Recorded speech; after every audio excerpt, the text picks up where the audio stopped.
होली का उपहार, मुंशी प्रेमचंद की एक कहानी।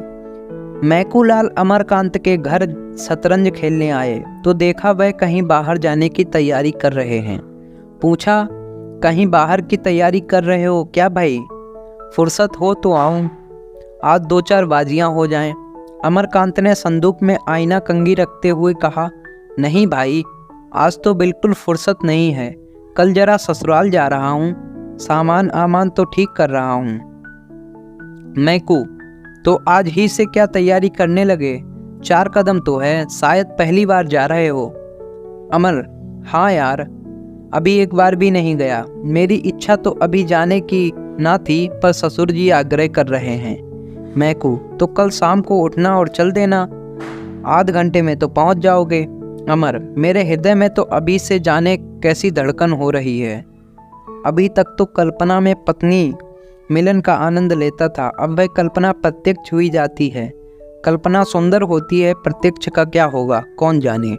मैकू, तो कोई सौगात ले ली है? खाली हाथ ना जाना, नहीं मुंह भी सीधा ना होगा। अमरकांत ने कोई सौगात ना लिया था, इस कला में भी अभी अभ्यस्त ना हुए थे।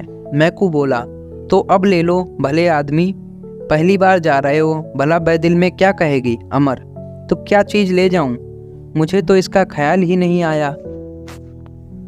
कोई ऐसी चीज़ बताओ जो कम खर्च और बाला नसीन होए, क्योंकि घर भी रुपए भेजने हैं, दादा ने रुपए मांगे हैं। मैकू माँ बाप से अलग रहता था, व्यंग करके बोला, जब दादा ने रुपए मांगे हैं तो भला कैसे टाल सकते हो? दादा का रुपए मांगना कोई मामूली बात तो नहीं है। अमरकांत ने व्यंग का ना समझकर कहा, हाँ, इसी वजह से तो मैंने होली के लिए कपड़े भी नहीं बनवाए। मगर जब कोई सौगात ले जाना भी जरूरी है तो कुछ ना कुछ लेना ही पड़ेगा। हल्के दामों की कोई चीज बतलाओ। दोनों मित्रों ने विचार विनिमय होने लगा। विषय बड़े ही महत्व का था। उसी आधार पर भावी दाम्पत्य जीवन सुखमय या इसके प्रतिकूल हो सकता था। पहले दिन बिल्ली को मारना अगर जीवन पर स्थायी प्रभाव डाल सकता है तो पहला उपहार क्या कम महत्व का विषय है। देर तक बहस होती रही पर कोई निश्चय न हो सका। उसी वक्त एक पारसी महिला एक नए फैशन की साड़ी पहने हुए मोटर से निकल गई। मैकूलाल ने कहा, अगर ऐसी एक साड़ी ले लो तो वह जरूर खुश हो जाएं। कितनी सूफियाना रंग है और वह वजह कितनी निराली है। मेरी आंखों में तो जैसे बस गई। हासिम की दुकान से ले लो, 25 में आ जाएगी। अमरकांत भी उस साड़ी पर मुग्ध हो गया था।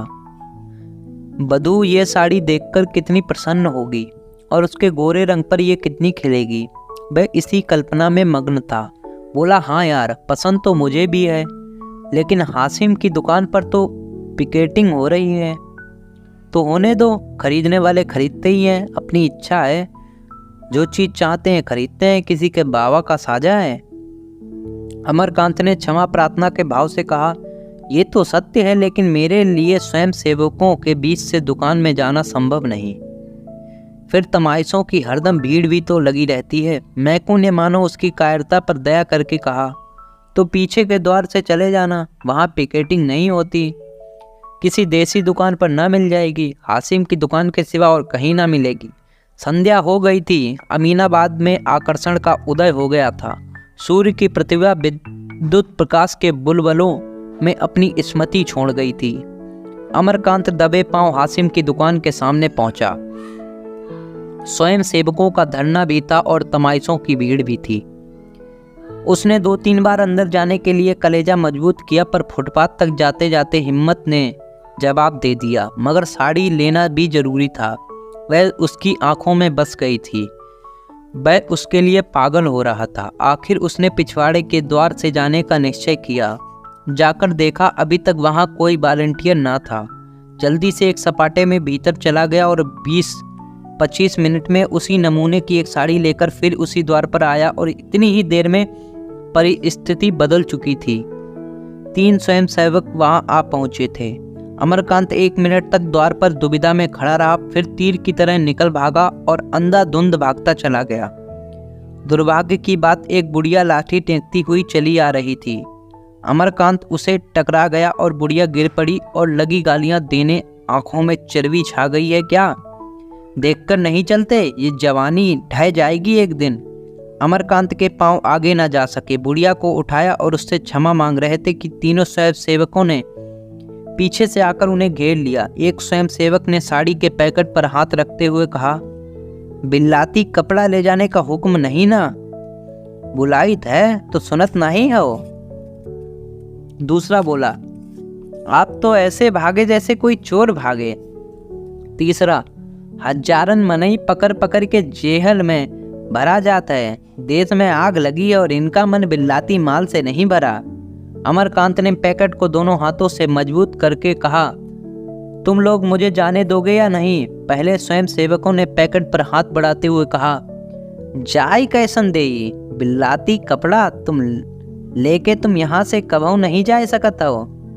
अमरकांत ने पैकेट को एक झटके से छुड़ाकर कहा, तुम मुझे हरगिज नहीं रोक सकते। उन्होंने कदम आगे बढ़ाया मगर दो स्वयं सेवक तुरंत सामने लेट गए। अब बेचारी बड़ी मुश्किल में फंसे। जिस विपत्ति से बचना चाहते थे वह जबरदस्ती गले पड़ गई। 1 मिनट में 20 आदमी जमा हो गए। चारों तरफ से उन पर टिप्पणियां होने लगी। कोई जेंटलमैन मालूम होते हैं, ये लोग अपने आप को शिक्षित कहते हैं। छी, इस दुकान पर से रोज 10-5 आदमी गिरफ्तार होते हैं, पर आपको इसकी क्या परवाह? कपड़ा छीन लो और कह दो जाकर पुलिस में रपट करे। बेचारे बेड़िया सी पहने खड़े थे, कैसे गला छूटे इसका कोई उपाय ना सूझता। मैकूलाल पर क्रोध आ रहा था कि उसी ने ये रोग उनके सिर मढ़ा। उन्हें तो किसी की सौगात की फिक्र ना थी।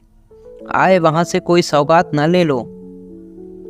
कुछ देर तक लोग टिप्पणियां ही करते रहे, फिर छीन झपट शुरू की। किसी ने सिर से टोपी उड़ा दी, उसकी तरफ लपके तो एक ने साड़ी का पैकेट हाथ से छीन लिया। फिर वह हाथों हाथ गायब हो गई। अमरकांत ने बिगड़कर कहा, मैं पुलिस में रिपोर्ट करता हूँ। एक आदमी ने कहा, हाँ हाँ जरूर जाओ, हम सभी को फांसी चढ़वा दो। साहस एक युवती खद्दर की साड़ी पहने एक थैला लिए आ निकली। यहाँ हुड़दंग देखकर बोली, क्या मामला है? तुम लोग क्यों इस भले आदमी को परेशान कर रहे हो? अमरकांत की जान में जान आई। उसके पास जाकर फरियाद करने लगे, ये लोग मेरे कपड़े छीनकर भाग गए हैं और उन्हें गायब कर दिया। मैं इसे डांका कहता हूँ, ये चोरी है। इसे मैंने सत्याग्रह कहता हूँ, न देश प्रेम।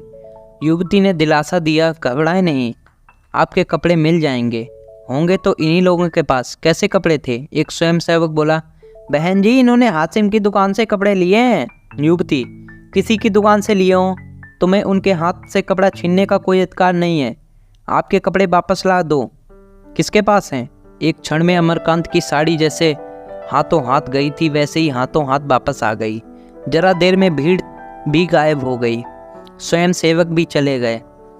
अमरकांत ने युवती को धन्यवाद देते हुए कहा, आप इस समय ना आई होती तो इन लोगों ने साड़ी तो गायब ही कर दी थी, शायद मेरी खबर भी ना लेते।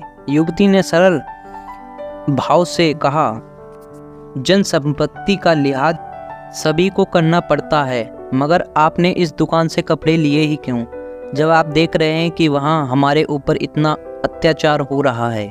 फिर भी आप ना माने। जो लोग समझकर भी नहीं समझते उन्हें कैसे कोई समझाए। अमरकांत इस समय लज्जित हो गए और अपने मित्रों में बैठकर वे जो स्वेच्छा के राग अलापा करते थे वह भूल गए। बोले, मैंने अपने लिए नहीं खरीदे हैं, एक महिला की फरमाइश थी इसलिए मजबूर था। उन महिला को आपने समझाया नहीं। आप समझाती तो शायद समझ पाती, मेरे समझाने से तो ना समझी। कभी अवसर मिला तो जरूर समझाने की चेष्टा करूंगी। पुरुष की नकेल महिलाओं के हाथ में है। आप किस मोहल्ले में रहते हैं? सातगंज में। शुभ नाम? अमरकांत। युवती ने तुरंत जरा सा घूंघट खींच लिया और सिर झुकाकर संकोच और स्नेह से सने स्वर में बोली, आपकी पत्नी तो आपके घर में नहीं है, उसने फरमाइश कैसे की? अमरकांत ने चकित होकर पूछा, आप किस मोहल्ले में रहती हैं? घसियारी मंडी। आपका नाम? सुखदा देवी तो नहीं है? हो सकता है, इस नाम की कई स्त्रियां हैं। आपके पिता का नाम ज्वाला दत्त जी है, उस नाम के भी कई आदमी हो सकते हैं। अमरकांत ने जेब से दिया सलाई निकाली और वही सुखदा के सामने उस साड़ी को जला दिया। सुखदा ने कहा, आप कल आएंगे? अमरकांत ने अवरुद्ध कंठ से कहा, नहीं सुखदा, जब तक इसका प्रायश्चित ना कर लूँगा ना आऊँगा। सुगदा कुछ और कहने जा रही थी कि अमरकांत तेजी से कदम बढ़ाकर दूसरी तरफ चले गए। आज होली है, मगर आज़ादी के मतवालों के लिए ना होली ना बसंत। हासिम की दुकान पर आज भी पिकेटिंग हो रही है और तमाशाई आज भी जमा है। आज के स्वयंसेवकों में अमरनाथ भी खड़े पिकेटिंग कर रहे हैं। उनकी देह पर खद्दर का कुर्ता और खद्दर की धोती, हाथ में तिरंगा झंडा लिए हैं। एक स्वयंसेवक ने कहा, पानीदारों को यूँ बात लगती है, कल तुम क्या थे आज क्या हो। सुगदा देवी ना आ जाती तो बड़ी मुश्किल होती। अमर ने कहा, मैं उनके लिए तुम लोगों को धन्यवाद देता हूँ, नहीं मैं आज यहाँ ना होता। आज तुम्हें ना आना चाहिए था। सुगदा बहन तो कहती थी मैं आज उन्हें ना जाने दूंगी। कल के अपमान के बाद अब मैं उन्हें मुंह दिखाने योग्य नहीं हूँ। जब वह रमणी होकर इतना कर सकती हैं तो हम तो हर तरह के कष्ट उठाने के लिए बने ही हैं, खासकर जब बाल बच्चों का भार सिर पर नहीं है। उसी वक्त पुलिस की लाठी आई। एक सब इंस्पेक्टर उतरा और स्वयंसेवकों के पास आकर बोला, मैं तुम लोगों को गिरफ्तार करता हूँ। वंदे मातरम की ध्वनि हुई। तमाशाइयों के पास कुछ हलचल हुई।